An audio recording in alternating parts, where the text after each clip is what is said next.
empezar con Jeremías 18, del 1 al 12. Esos días que estábamos ahí en Mar del Plata, que fueron 3 días recibiendo y demás, cuando estábamos volviendo, que veníamos hablando en el auto, me empezó hablando con esta palabra. Yo no me acordaba que él viajaba esta semana, imagínense, gloria a Dios, que estaba meditando sobre esta palabra y después me di cuenta que Dios la estaba preparando para esto. Jeremías 18, 1, vamos a leerla, que se llama, tiene un titulito, La señal del alfarero y el barro, ¿no? Y acá tenemos algunas imágenes que después las vamos a estar observando, que tienen que ver con la obra del alfarero. Jeremías 18, 1. Juli, tenemos que ya... Ahí está. Palabra de Jehová que vino a Jeremías diciendo: levántate y vete a la casa del alfarero, y allí te haré oír mis palabras. Fíjense que Dios le dice a Jeremías, un profeta: levántate y anda a la casa del alfarero, un artesano, alguien que trabajaba, y después que vaya le va a hablar. Descendí a casa del alfarero y he aquí que él trabajaba sobre la rueda. La rueda, recién vimos una imagen, es como un disco de madera donde se coloca la vasija y él va girando. Entonces con eso y con la habilidad del alfarero, porque si lo hago yo por más que esté dando vueltas no va a salir esa vasija, con la forma y saber la técnica y demás, va moldeando, es ese disco que está abajo y gira, ¿no es cierto? Y va haciendo y permitiendo que más rápidamente vaya tomando la forma. Y dice: la vasija de barro que él hacía en el 4 se echó a perder en su mano, y volvió y la hizo otra vasija, según le pareció mejor hacerla. Entonces vino a mí palabra de Jehová diciendo: ¿no podré yo hacer de vosotros como este alfarero, oh casa de Israel? Dice Jehová. He aquí como el barro en la mano del alfarero, así sois vosotros en mi mano, oh casa de Israel. En un instante hablaré contra pueblos y contra reinos, para arrancar y derribar y destruir. Pero si esos pueblos se convirtieren de su maldad contra la cual hablé, yo me arrepentiré del mal que había pensado hacerles. Y en un instante hablaré de la gente y del reino para edificar y para plantar.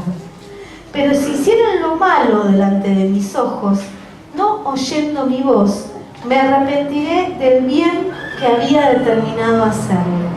Ahora pues, habla luego a todo hombre de Judá y a los moradores de Jerusalén diciendo: así ha dicho Jehová, he aquí que yo dispongo mal contra vosotros y trazo contra vosotros designios.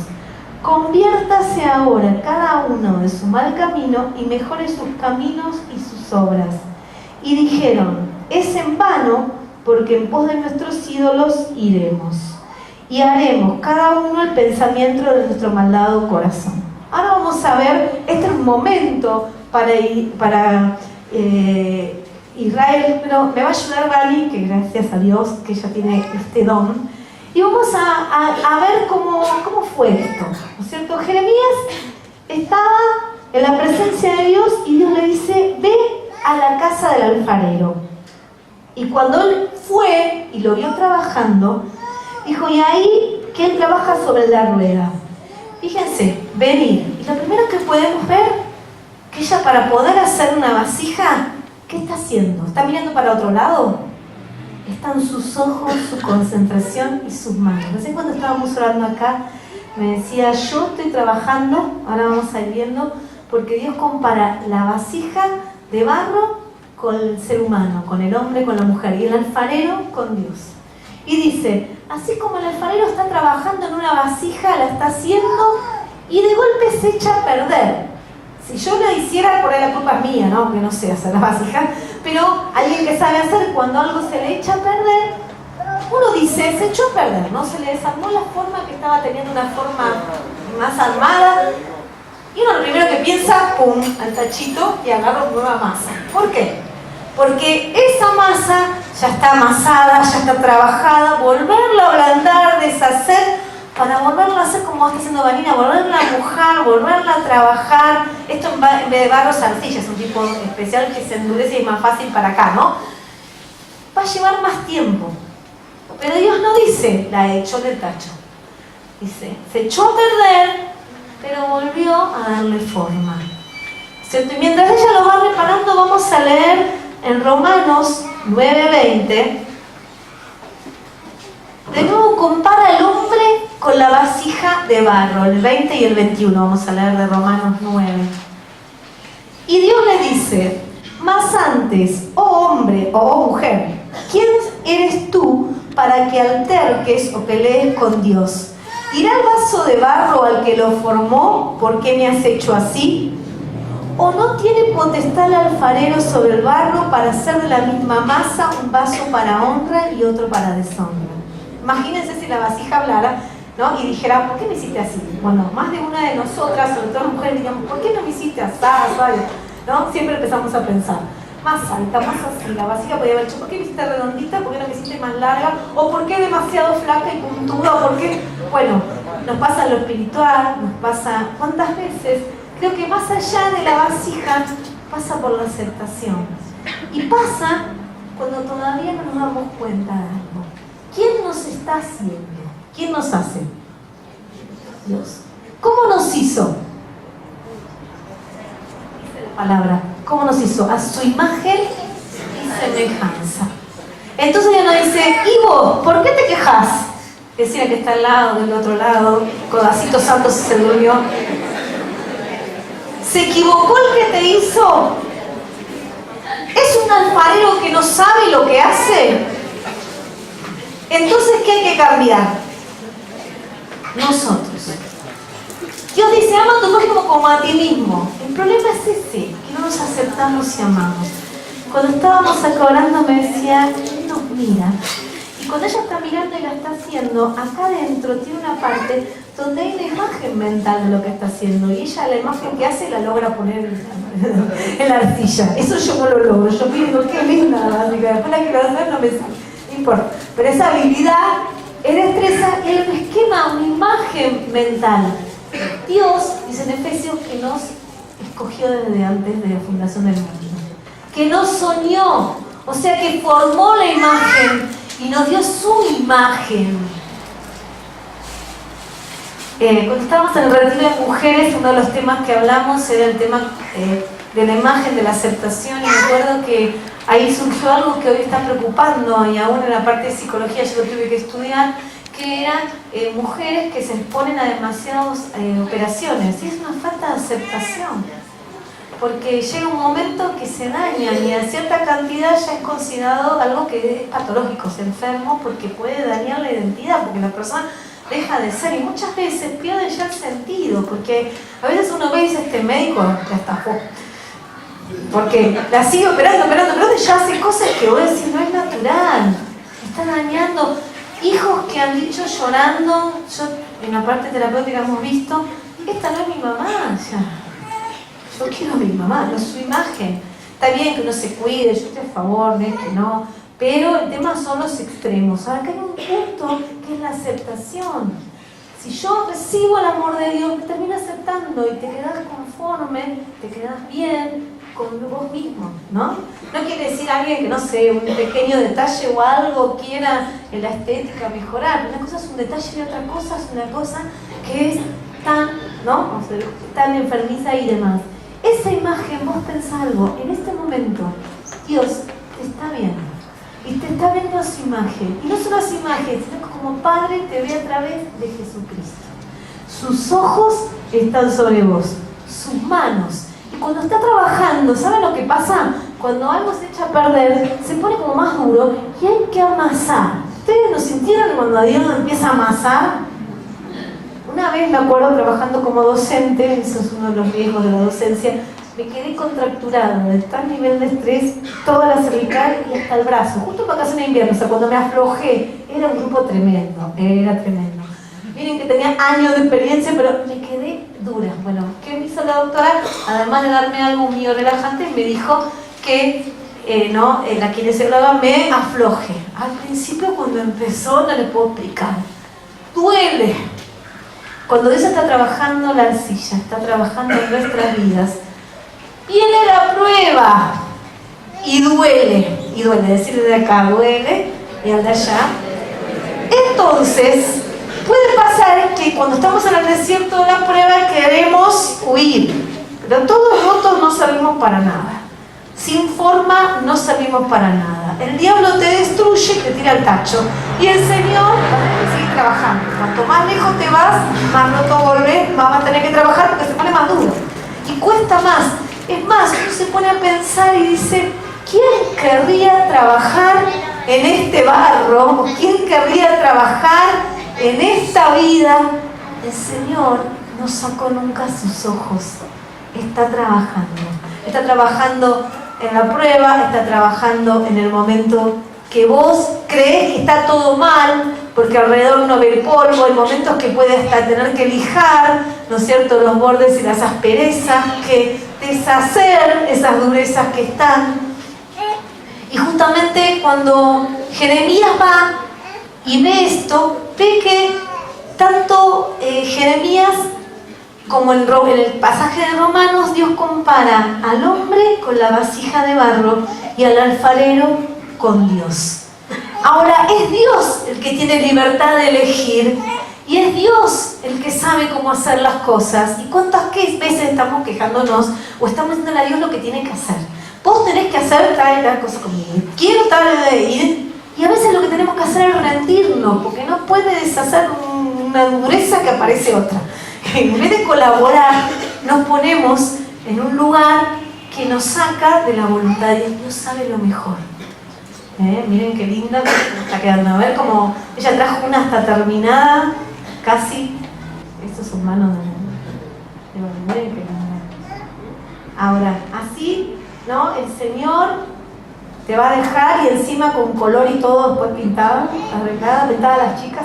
A lo mejor si quieren no, más ásperas, pero Dios, aunque ahora son muy coquetos todos, los alumnos que tuve en el colegio, me acuerdo, gracias, Vania, ella me ayuda acá de asistente, porque yo empecé a pensar y dije, ¿qué es Vanina? Le voy a decir Vanina.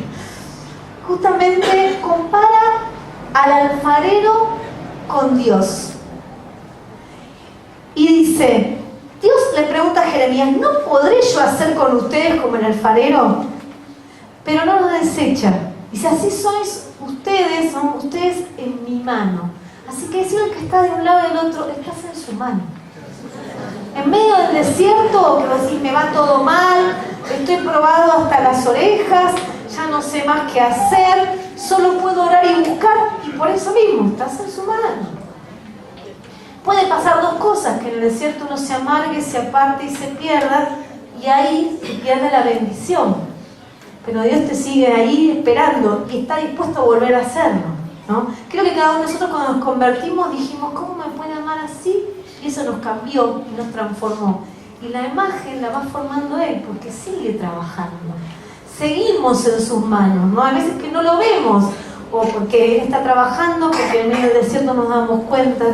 Entonces Dios le dice algo. El pueblo de Israel estaba en un momento donde todavía Jesús no había venido, ¿no es cierto? Son profetas mayores. Entonces, ¿qué pasa? Dice, si el pueblo se arrepintiere, hablaba de un pueblo rebelde, y si ese pueblo era rebelde o si se arrepentía. Si era un pueblo rebelde, dice, voy a arrancar, derribar y destruir. ¿No es cierto? Esto lo dice el Señor. Pero si oyeren mi voz, se convirtieren y arrepintieren del mal, yo hablaré de edificar y plantar. Miren cómo cambia. Dios está esperando, no solo en el pueblo de Dios, está llamando a todos. Dios llamó a los gentiles también. Y si cambiamos de actitud, ¿cómo está hoy la Argentina? No pasa por quien esté de turno, además pasa por cómo está en el corazón la Argentina. Cada vez, y el mundo, cada vez. Y la iglesia, vamos a ponernos como iglesia. ¿Hay durezas que remover? Sí. ¿Qué estamos haciendo? ¿Estamos siendo una tierra para ser edificada y plantada? ¿Estamos dándole lugar a Dios y estamos conforme al corazón de Dios para crecer? ¿O estamos para que Dios nos trate de, ¿no?, aflojar? Porque podemos perdernos, tener que arrancar.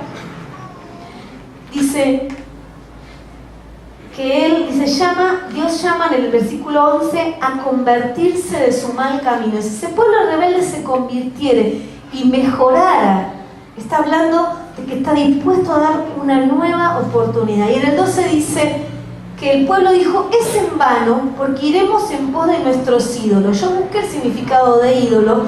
Ídolo es cualquier cosa que ocupe el lugar de Dios. Y a veces son cosas buenas, pero están ocupando el lugar de Dios.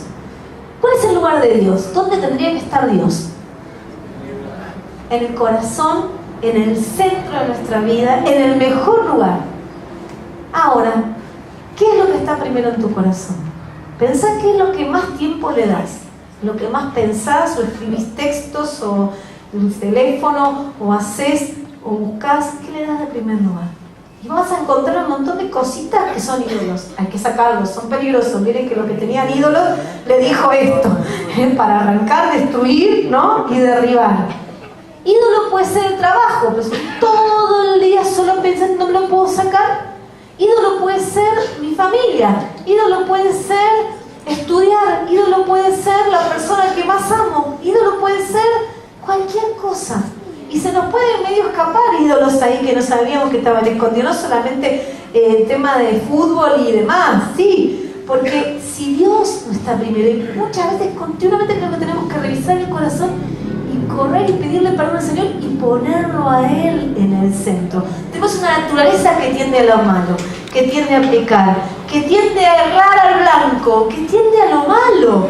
Y acá Israel lo decía, no, vamos a ir cada uno a través de nuestros ídolos. En Efesios 6, del 10 al 13, dice algo importante, ¿no es cierto? Que nuestra lucha en esta tierra, Efesios 6, del 10 al 13, nuestra lucha no es una lucha contra sangre y carne como cristianos. No es que tenemos que agarrar al diablo en una batalla y ganarle y pegarle dos más fuertes y tirarlo. Es una lucha espiritual. Entonces dice, por lo demás, hermanos, fortaleceos en el Señor y en el poder de su fuerza, vestidos de toda la armadura de Dios para que podáis estar firmes contra las acechanzas del diablo. Porque no tenemos lucha contra sangre y carne, contra un ser humano, sino contra potestades, contra gobernadores de las tinieblas de este siglo, huestes espirituales de maldad en las regiones celestes. Como es una lucha espiritual, no podemos dormirnos en lo espiritual, no podemos dejar de cuidar qué está en el centro de nuestro corazón. Tenemos un corazón engañoso que se engancha con lo que no se tiene que enganchar, que va tras las cosas que amamos o con cosas que vemos según la carne, y tenemos encima un enemigo espiritual que no es que no tiene poder si nosotros le damos lugar, porque el poder se lo sacó el Señor. Por eso nos fortalecemos en el Señor. También en Gálatas 5, 19 a 21 habla de las obras de la carne. Esta es otra parte donde el enemigo nos puede ganar la batalla. Dice en el 5, 19, manifiestas son las obras de la carne, que son, y empiezan con las que uno dice, ay sí, adulterio, fornicación, eso es pecado, inmundicia, lascivia, idolatría, y uno dice, no, yo no le pongo la vela a ningún muñequito ni nada, no creo en nada de eso, ya lo entregué, pero hay ídolos que son invisibles, hay que mirar qué se nos mete adentro y qué estamos poniendo en el centro, qué está primero, porque ¿sabes algo? Me acuerdo una vez que me estaba hablando del amor de Dios. Si Dios, que es amor, está en el centro de tu corazón, todo lo que hagas va a tener la bendición del amor de Dios. Tu familia, tu trabajo, tu vida, vas a tener equilibrio, vas a tener salud, vas a estar bien, porque le vas a dar el peso justo, vas a estar fresco para hacerlo mejor, con la fuerza y con la bendición y la sabiduría y la gracia que te pone Él. Pero si pones en primer lugar, por ejemplo, el hijo, ¿qué pasa? Se vuelven esos padres tan exigentes y tan obsesivos que el pobre chico va a vivir la vida difícil. ¿Quién puede responder siendo el centro del contexto? Y sin Dios en el medio. ¿Cómo vamos a poder educar si no tenemos el amor de Dios? ¿Cómo vamos a poder darle lo mejor? ¿No? Sin el amor de Dios. Dice, y sigue la lista, viene cada vez, miren, hechicería, enemistades. ¿Quién no se pelea con otro? A veces que el vecino que le pone la basura al otro, o el auto, esas cosas de todos los días, los ruidos, o esto, pleito, peleitas, celos, ya entre hermanos sonamos todos, ira, contiendas, disensiones, herejías, envidias, homicidios, borracheras, orgías, cosas semejantes a estas, acerca de los cuales os amonesto, como ya os lo he dicho antes, que los que practican tales cosas no heredarán el reino de Dios. No lo digo yo, lo dice la palabra. ¿Ven cómo necesitamos de Dios en el centro? Porque se nos escapan de estas cosas. Somos seres humanos. Si Él está en el centro, te hace sonar el alarma del Espíritu Santo. Cuidado. Y uno dice, ay, perdón, ¿no? Y se vuela la paloma, pero la atajamos enseguida y vuelve. Pero si no, Dios mío, ¿quién se salva, no? Quiero que ahora vayamos a Nehemías 1, porque esta es la otra parte de la palabra, donde Nehemías le tocó estar en un momento donde Israel estaba como la vasija rota. Israel estaba destruida. Dios le habló muchas veces palabras y lo llamó, pero hubo momentos que Israel no escuchó. En ese momento Israel estaba destruida, los muros derribados, quemada, asolada, y Nehemías era un joven. Como era un joven que tenía capacidades, todos los jóvenes que tenían algún estudio y capacidades los llevaban cautivos. Entonces imagínense ustedes que tienen su casa, que eran del pueblo de Israel, las casitas estaban todas alrededor de la ciudad, alrededor del templo, tenían una muralla de protección que iba protegiendo tu casa y a toda la ciudad y al templo mismo. Y viene el enemigo, se alejan de Dios el pueblo y destruye todo. En esos escombros, en esa ciudad destruida, quedó tus pertenencias, restos, cosas. Y Nehemías era un joven que, como era útil, lo llevaron y terminó sirviendo como copero del rey. Era el que probaba el vino para que no envenenen al rey. Era alguien de mucha confianza del rey, pero ojo, de mucho peligro el puesto de él. Porque también, como vimos en la historia tantas veces de José, el faraón, el copero, el panadero,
dijeron, el remanente, es decir, los que quedaron de la cautividad allí en la provincia, están en gran mal y afrenta.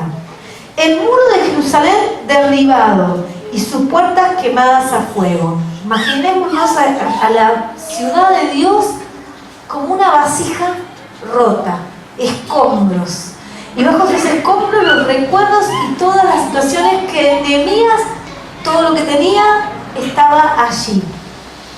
Cuando oí estas palabras me senté y lloré e hice el duelo por algunos días y ayuné y oré delante del Dios de los cielos y dije, te ruego, oh Jehová, acá está orando Nehemías, ¿no? Miren lo que hizo, se sentó, lloró, hizo duelo. Esto es algo normal que hacemos ante una situación tan límite, pero no se quedó ahí, siendo mal, destruido, arruinado, llorando el duelo porque su familia pereció ahí, sino que oró y ayunó. Dice, le dije, te ruego, Jehová, Dios de los cielos, fuerte, grande y temible, que guarda el pacto y la misericordia a los que le aman y guardan sus mandamientos. Esté ahora atento tu oído y abierto tus ojos para oír la oración de tu siervo que hago ahora delante de ti, día y noche, por los hijos de Israel tus siervos, y confieso los pecados de los hijos de Israel que hemos cometido contra ti. Sí, yo y la casa de mi padre hemos pecado. En extremo nos hemos corrompido contra ti y no hemos guardado tus mandamientos, estatutos y preceptos que diste a Moisés tu siervo. Acuérdate ahora de la palabra que diste a Moisés tu siervo diciendo: si vosotros pecareis, yo os dispersaré por los pueblos. Otra vez, pero si os volviereis a mí y guardareis mis mandamientos y los pusiereis por obra, aunque vuestra dispersión fuese hasta el extremo de los cielos, de allí os recogeré y os traeré al lugar que escogí para habitar allí mi nombre. Ellos pues son tus siervos y tus pueblos, los cuales redimiste con gran poder por tu mano poderosa. Te ruego, oh Jehová, esté atento tu oído a la oración de tus siervos y a la oración de tus siervos. Quienes desean reverenciar tu nombre, conceda ahora que con gran éxito tu siervo y dale gracia delante de aquel varón, porque yo servía delante del copero del rey. Él se enteró, la ciudad estaba destruida, estaban rebeldes y se habían ido, pero uno, un joven, que se podría haber amargado diciendo: ya está, deben haber matado a mis padres, todo, ¿para qué?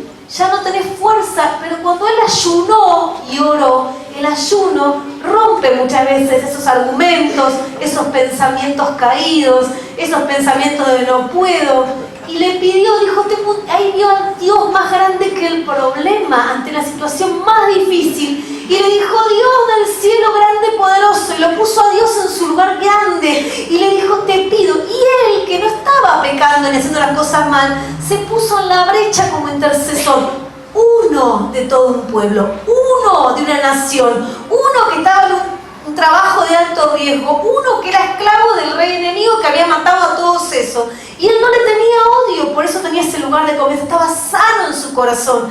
Se puso a clamar, a pedirse de día y de noche.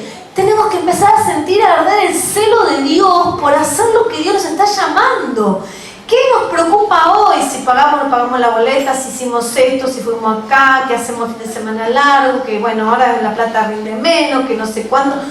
Tenemos que estar preocupados en las cosas de Dios. Estos tiempos de crisis pasaron porque el pueblo se alejó, porque el pueblo era rebelde, porque el pueblo hacía lo malo. ¿Cómo está el mundo de hoy? Se matan, cada vez más chicos en la calle, más chicos abusados, más dolor, más enfermedad, más indiferencia, más gente en la calle, más necesidad, más hambre, más pobreza. Los ricos siguen siendo más cada vez, ¿no?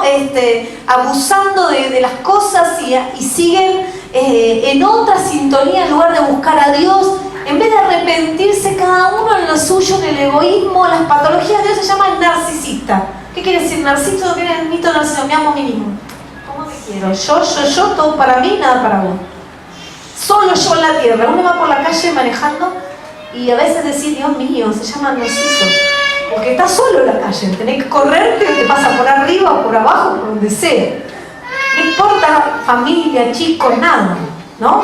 Pero cada vez más gente así, que no escucha, no ve, están sacados. ¿Qué está pasando? Se aumenta porque en lugar de humillarse y buscar a Dios, no, están metidos en sí mismos. Y uno, Nehemías, se puso en la brecha y dijo: Señor, perdón, estaba limpio, hizo como Jesús, por mí y mi pueblo, pecamos contra ti. Y le pidió gracia para ir delante, y usó lo que está en tantos lugares como la Escritura, vimos anterior. Si se arrepienten y lo buscan a Dios, sabe que Dios va a perdonar y va a sanar la tierra. Entonces le pidió ayuda y le dijo que le dé gracia, porque él se iba a jugar delante del rey. Tenía alguien con poder y lo tenía que influenciar para bien. Yo te pregunto, si Dios donde estás te hace jugarte en tu trabajo, ¿qué haces? Por ejemplo, cuando te hacen mentir y uno no miente. cuando te llaman y dicen, no, pero ¿cómo voy a hacer? Dios sabe, me perdona que una mentirita piadosa. No, el diablo es padre de mentira. Dios nunca te va a decir, no mientas y después vas a mentir una vez. No, hagámonos cargo. ¿Qué cristianismo y qué vida estamos viviendo? Blanco, blanco y negro, negro para Dios. Y nosotros tenemos que ser de Él, hechura de Él, para que nos pueda usar. Nehemías estaba entregado 100% y se puso a ayunar y se puso a orar de día y de noche. No paró, buscó. ¿Por qué a veces estamos dormidos? Porque no ayunamos y oramos. Cuando, me acuerdo, orábamos por el tema de la iglesia y venían los tiempos donde teníamos que jugarnos y dar pasos. Y es más, habíamos hablado con nuestro pastor y los dos trabajábamos dentro de la iglesia y cosas, pero ya no aguantábamos más el llamado porque de un lado nos tironeaba y del otro lado el pastor todavía no tenía. Pusimos a orar y a ayunar. Y Dios nos dio las señales de todo. Y yo sabía, era como una locura, pero decía, ¿cómo hacemos? Somos 5 en la familia, ¿cómo vamos a hacer para todo esto? Dios, ¿dónde está la iglesia? ¿En qué lugar? No sabíamos, pasábamos por acá, pero no sabíamos que estaba arriba. Buscábamos por abajo, mirábamos, no se veía, no sabíamos que esto estaba disponible ni nada. Y dábamos vuelta. Y en un momento tengo que ayunar, porque si no se no sabe, y erra blanco, o puede tomar una decisión. Y Dios siempre te habla, pero también trabaja en vos. Entonces Nehemías estaba quebrantado, estaba preocupado, porque ir quebrantado y medio bajoneado y triste delante del rey enemigo que derribó Jerusalén y que en ese momento era el de turno del imperio persa, era el que había destruido a Jerusalén y a todos, matado incluso a todos esos ancianos, un pueblo y demás. Ir a decirle, y estar triste, podía pensar que estabas teniendo algo contra él, que lo querías sacar para sacarle a él, que querías reconstruir, y él fue sin hacer nada y dijo la verdad. Y mira lo que pasó en el capítulo 2. Sucedió en el mes Nisan, año 20 del rey Artajerjes, que estando yo dándole el vino al rey, tomé y lo serví al rey. Y como no había estado antes triste en su presencia, me dijo el rey, ¿por qué estás triste tu rostro? Pues no estás enfermo. No es esto sino quebrantamiento de corazón. Mira lo que dice Nehemías. Entonces temí en gran manera. Nehemías ese segundo le ha dicho, sonamos, ya se dio cuenta, ¿no?, de que estoy mal. Y dije al rey, para siempre viva el rey, ¿cómo no estará triste mi rostro cuando la ciudad, casa de los sepulcros de mis padres, escuchen estas palabras, está desierta y sus puertas consumidas por el fuego?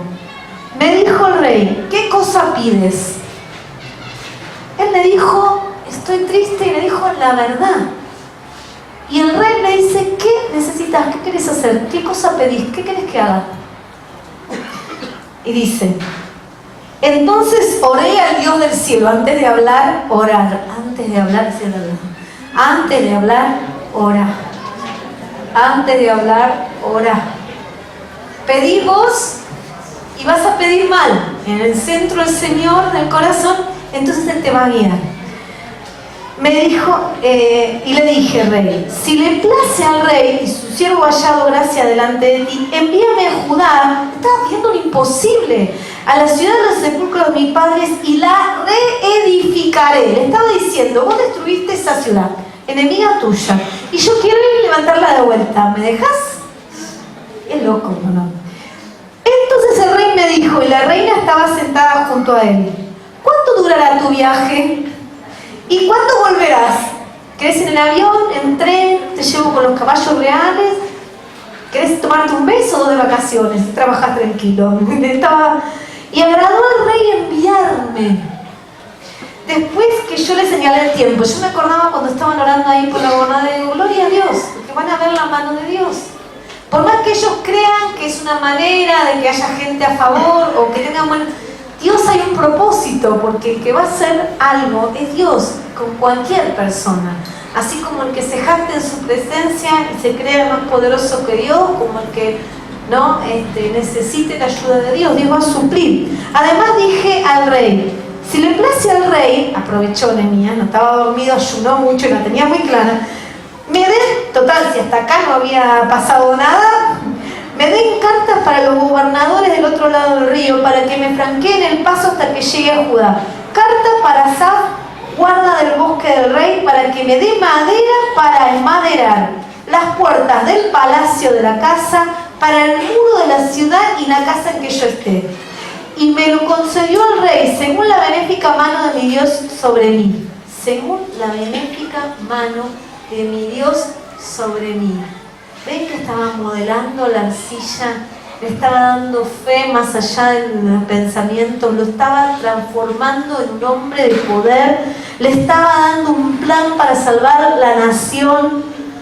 Vine luego a los gobernadores del otro lado del río y les di las cartas del rey, y el rey envió conmigo capitanes del ejército, porque claro, no estaban contentos los que estaban afuera, le iban a creer, sí, el rey te mandó. Le tuvo que mandar gente armada, cartas para que lo dejen pasar. Y el rey envió conmigo capitán del ejército y gente de a caballo. Pero yéndolos Sanbalat, Horonita, y Tobías, el siervo amonita, les disgustó en extremo que viniesen alguno que procurara el bien de los hijos de Israel. Cada decían, es una locura, ¿cómo le vamos a dar todo para que levante de nuevo la ciudad? Si esto casi nos... En otro tiempo, cuando Israel era poderoso, cuando estaba bien con Dios, los podía someter a ellos. ¿Ven cómo los tiempos son de Dios? ¿Queremos que Argentina cambie? El Señor ha dado ayunar, orar, hora de día, hora de noche. Tenemos para hacer, tenemos tarea. Nos tenemos que proponer. Tenemos que cambiar esta mente con la mente de Cristo. Ahí estamos llenos del Espíritu. Por ahí. Y vamos bien. Y el Señor va a estar en el centro del corazón y va a pasar lo sobrenatural. ¿Querés vivir una vida de poder? Nehemías podía haber sido un amargado toda su vida, o podía ser un gran hombre de Dios, un gran profeta que logró cosas tremendas. Él eligió ser eso. Él sanó. Él dijo con dolor, en la casa de los sepulcros de mi padre, pero también fue consciente de que sus padres y su tierra se habían alejado de Dios y que vino la consecuencia del pecado, y que si Dios no lo hubiera permitido, eso no hubiera pasado. Entonces ahora, cuando algo pasa en nuestra vida, no es para dejarte tirado a un costado, hecho una vasija que diga, la vasija que hablaba con la Sabina, no quiero que me sigas trabajando, me quiero quedar así toda rota, estoy enojada, me quiero quedar fea y arruinada. Dios te da libertad para elegir. O te dejas moldear y colaborás con la voz de Dios que va a hacer la obra. Hay gente ahí afuera sufriendo. Dios mandó a los discípulos de 2 en 2 y los mandó a sanar enfermos, a levantar muertos, a limpiar leprosos que era cáncer en la piel, y le oraban. Y venían y lo hacían. A nosotros también nos mandó. ¿O de quién somos discípulos nosotros? Pero de Jesús, ¿no es cierto? Somos de Jesús. Bueno, dice que las obras que él haría, mayores harán. Ya. Vas a ver a alguien en la calle necesitado, como decían Pablo, ¿no? Pedro y Pablo, lo que tengo te doy. Es más, Jesús los mandaba sin dinero y sin alforja, para que den más poder de Dios. Lo que tengo te doy. Y le daban milagros. Dios nos va a empezar a usar. ¿Saben cómo se usan los milagros? Llenos del Espíritu. Así que nos tenemos que empezar a llenar. Y para llenarlo simple, a matar la carne. Empezando, los chicos con el asadito va a ser un permitido ese día, si van al retiro. Pero después, chao carne, puro espíritu. La carne y la carne no. A ayunar, a orar, a buscar, a rendirnos, y todo va a cambiar. Este rey era el asesino representante de ese modelo del que había destruido. Y por ese mismo hombre, porque halló gracia un varón de Dios, que quién sabe cuántos testimonios y cosas no dice. ¿Qué testimonio le había dado Nehemías? Para que el rey y la reina que estaban al lado tengan con él una deuda tan grande. Yo me quedé pensando, ¿qué testimonio habrá dado Nehemías para que le digan, ¿qué querés que haga por vos? Ellos por Israel no lo iban a hacer porque estaba destruido por él o el antecesor. Pero este hombre le dijo, si haya gracia delante de ti, te pido. Aunque él tenía algo a favor por esa gracia de Dios, igual oró, ayunó, tuvo miedo antes de hablar, y hizo lo que tenía que decir. Dijo toda la verdad, y la verdad lo respaldó. Cada vez que te pienses en mentir para zafar de algo, acordate que el diablo es padre de mentira, no te metas en terreno del enemigo donde te traga. Decí la verdad, yo no sé de dónde, pero Dios te va a ayudar, ¿no? Y Dios lo usó. Creo que Dios nos lleva al desierto y hoy Dios me hablaba fuertemente de volvernos a Él, de los ídolos. ¿Cuántos ídolos puede haber? Plata, poder, lo que todos hacen, los amigos, la gente del mundo, los inconversos. Queda mal que marque la diferencia, obvio, para el mundo. Al mundo no le gustan las cosas de Dios. Lo que más amo, Dios nos pide que si nos volvemos a Él y si guardamos su palabra, sus mandamientos. Esta palabra la tenemos que conocer. Jesús en el desierto fue tentado, llevado 40 días, y el diablo, fue lleno del Espíritu, lo tentó. El diablo conocía la palabra perfecta. Y Jesús le decía, vete de aquí, Satanás. Y le hablaba con la palabra. Nosotros tenemos que empezar a usar, esta es el arma de Dios, las armas de Dios. Tenemos que meternos en la brecha y salvar al pueblo. Allá afuera hay mucha gente que no está teniendo nada, porque vive en el mundo sin saber dónde está, sufriendo, creyendo que hace lo que quiere, como una vasija destruida, golpeada, maltratada, y la iglesia tiene que despertar. Los jóvenes tienen que despertar. Hay un motor en cada uno, hay para cada uno un llamado. No podemos seguir mintiéndonos a nosotros mismos, no podemos seguir en nuestra carne permitiéndonos las mismas cosas que nos permitíamos. Hoy tenemos que decir, basta, acá uno tiene que tomar algo y entregárselo a Dios en sacrificio. Es decir, esto que parece una pavada, pero no es una pavada, me distrae las cosas de Dios, se va. Agarro una bolsa y lo saco afuera, de mi casa, de mi corazón, de mi alma, de mi vida, de costumbres, pérdida de tiempo. Quizás estás viendo la televisión 3 horas, no tenés tiempo para orar.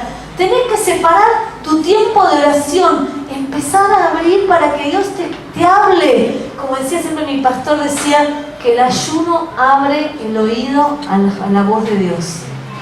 Cuando ayunamos, no sé, pero en algún momento, no hace falta que baje un ángel, yo no sé, pero hay un momento, o cuando terminamos, lo entregamos, o estamos ayunando, que sabemos lo que tenemos que hacer.